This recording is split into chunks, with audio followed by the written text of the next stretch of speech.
Ladies and gentlemen, the politics of 2027 in this country is going to be determined in the year 2023. And William Ruto is already clearly setting the ground for 2027 general election. He's setting up his bid. And he's already dealing with the issue of IEBC. Because there's no way you can become the president of the Republic of Kenya without enjoying the support of IEBC. William Ruto, for example, managed to become the president of the Republic of Kenya because he had the support of Wafula Chebukati. If Wafula Chebukati had said no, there was no way William Ruto was going to become the president of the Republic of Kenya. He knew that, and he went and captured Wafula Chebukati. Raila Odinga and Uhuru Kenyatta, in their own wisdom or lack of it, ended up with the 4 commissioners who could not deliver. So William Ruto is already dealing with that.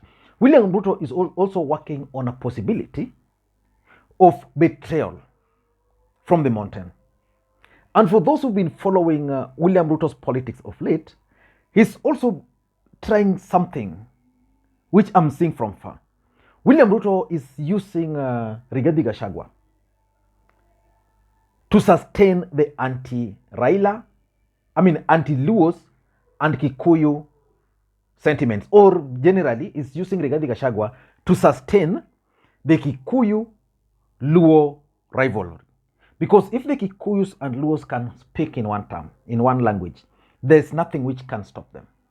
But William Ruto is clearly using Rigathi Gachagua to sustain, and that's why in most occasions, the person who attacks Raila Odinga and the person who invokes that Kikuyu-Luo rivalry is Rigathi Gachagua. And while he's doing that, William Ruto is also reaching out to key political players from Raila Odinga's strongholds.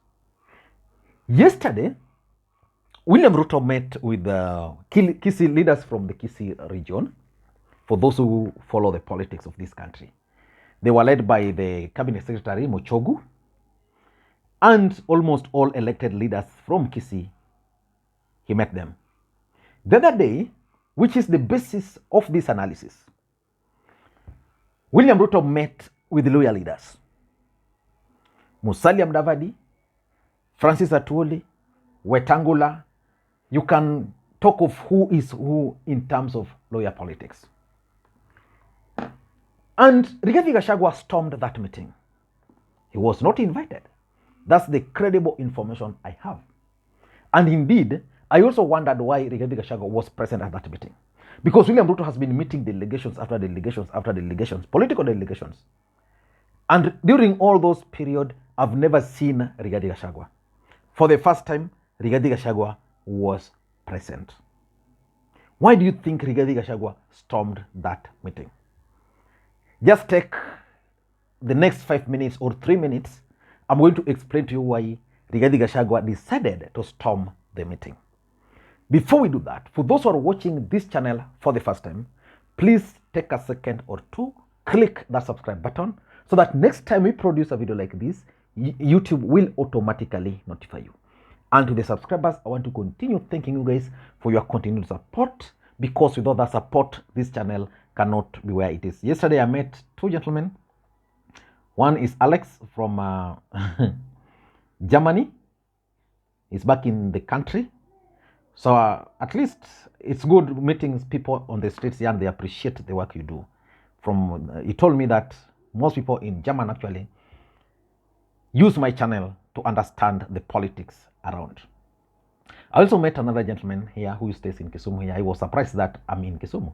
Most people don't know that I'm in Kisumu. I actually moved out of Nairobi, I think 2 years ago. So nowadays I'm based in Kisumu here full time. So when we meet around, please just say hi. And I know there are so many people who also support this channel in one way or the other. Like my friend Gordon, who has consistently sent me some money every single week, every Friday. Gordon, I have to get some money from Gordon. So Gordon, I really appreciate you. Although you normally tell me you are doing that because you were married to Nyanya Kach. Okay? Now, let us get back to the main issue. By the way, before we get into that, William Ruto dared Raila Odinga And Raila Odinga yesterday issued the dates for mass action. Let us wait and see how it's going to happen. Already Jubilee and KANU are dissociating themselves from mass action. And of course, you can understand. Jubilee has never been part of mass action. KANU has also never been part of mass action. So let us wait and see how all this thing is going to pan out. Probably Raila Odinga wants to use it to reinvent himself. Because one thing you can't take away from Raila Odinga, one thing, is the fact that Raila Odinga is able to reinvent himself when you think he's down. And Raila Odinga also thrives when he's under pressure, like he is under pressure right now. And I'm also observing something. I fear that if I talk about it right now, someone might pick it up and try talking about it. But it's something I'm going to discuss in one of my next video. Now, let us get back to the main issue. Why would Rigathi Gachagua storm a meeting attended by William Ruto and leaders from Western Kenya? Because he's never attended some of these other meetings. Even yesterday, when Ruto met with the Kisii leadership, he wasn't there. But when Ruto met with the Luyas, he was there. Why do you think he was there? Number one, there is the fear in Rigathi Gachagua's camp that Ruto is actually trying to elevate the profile of Musalia Mudavadi. And that Ruto is doing this because he wants Musalia Mudavadi to checkmate Rigathi Gachagua. That in case there's going to be a fallout between Rigathi Gachagua and William Ruto, then he will have Musalia Mudavadi as a potential running mate. The argument in William Ruto's camp is that the fact that the mountain left Uhuru Kenyatta is good ground for them to prepare early, because there's a possibility that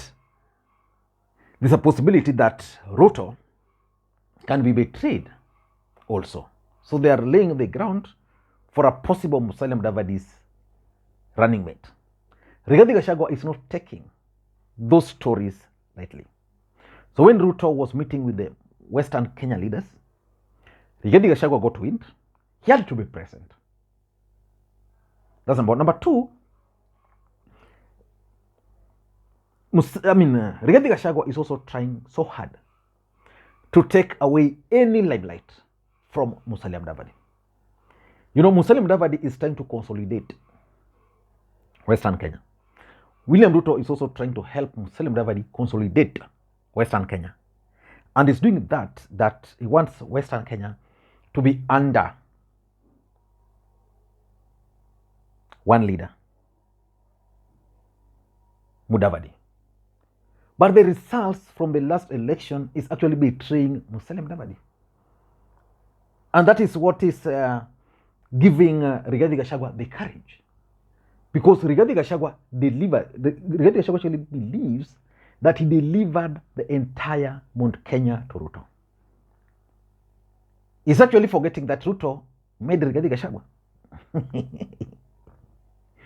Yeah, so for that reason, he doesn't want anything which is going to give Mudavadi any limelight.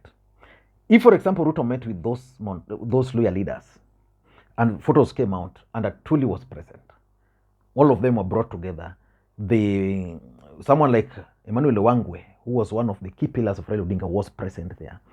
So basically, Mudavadi was going to take credit for that. He was going to take credit for bringing the lawyers together, that is now pursuing the elusive lawyer unity.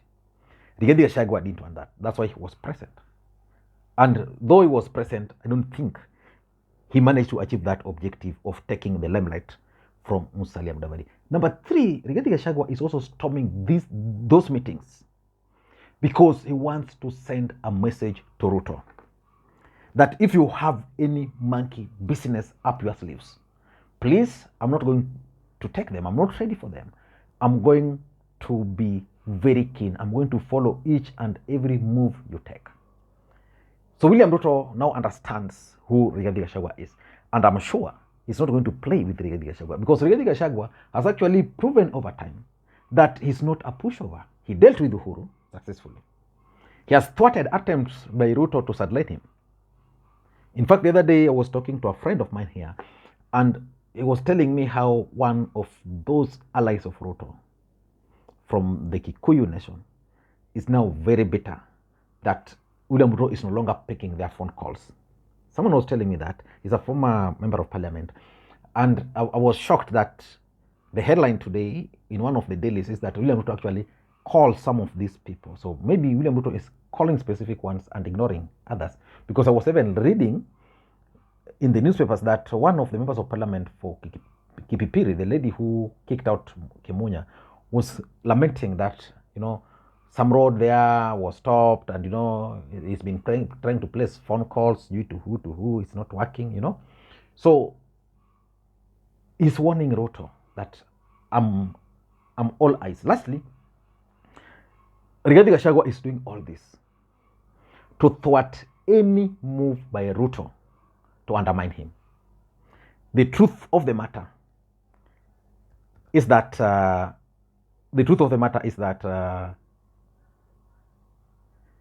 Rigathi Gachagua is monitoring Ruto. Ruto is making moves. Rigathi Gachagua is thwarting. So basically, he's trying to thwart any move which Ruto might be making to undermine him. I don't know what you think. That's my take. Thank you guys, and may you have a good day. Bye-bye.